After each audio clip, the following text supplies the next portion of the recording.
Welcome to Revenge Justice, where every wrong finds its payback. I work in an office with a guy I'll call Seth.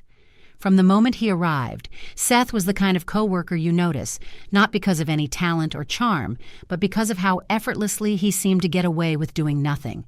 He was that guy everyone has in their workplace story, the one who always finds a way to avoid responsibility, the one who slips under the radar, the one who seems to thrive in chaos without ever lifting a finger.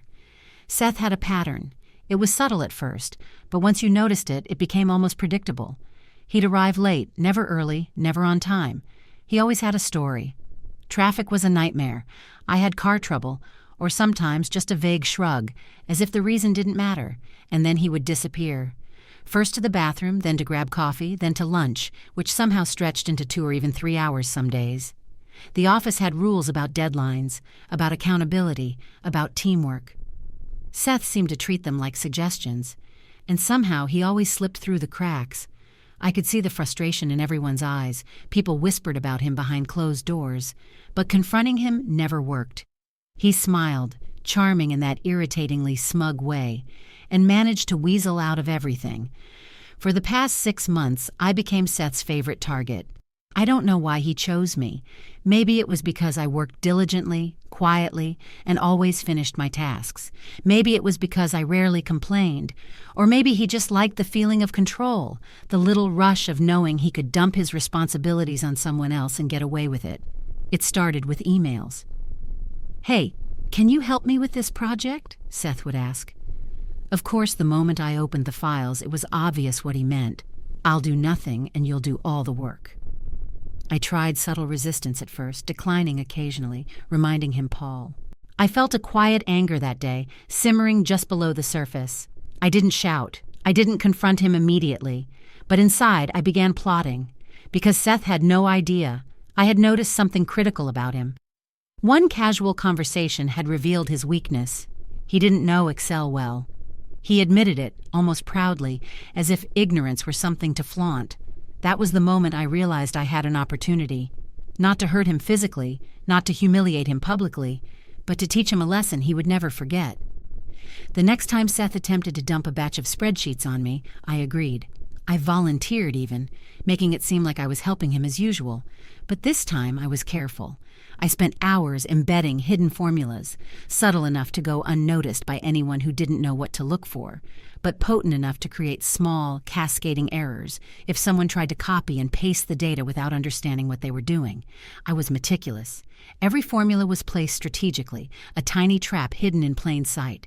Nothing important would be destroyed, but the numbers would scramble just enough to make the report completely useless to anyone trying to compile it without proper knowledge.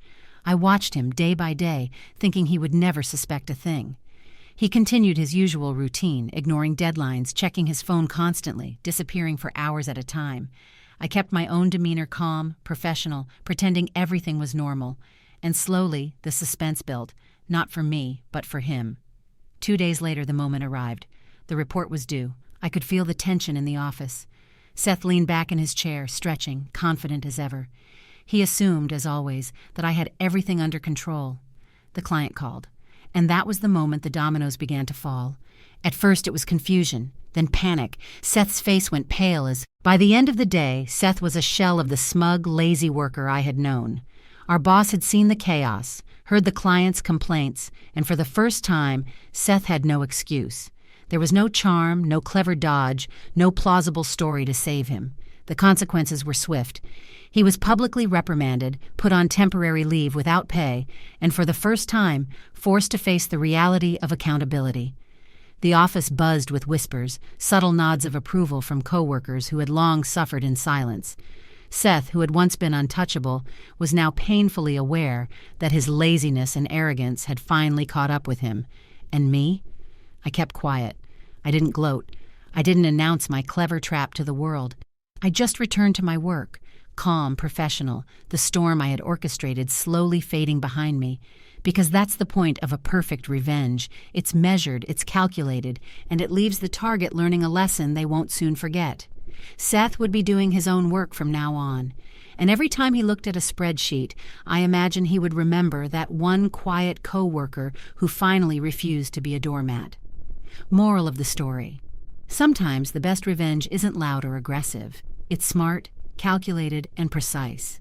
Patience and strategy can be more powerful than anger, and it teaches the lesson far better than shouting ever could. If you enjoyed this story and want more tales of clever revenge, office drama, and real-life justice, make sure to like this video and subscribe to our channel for more exciting stories.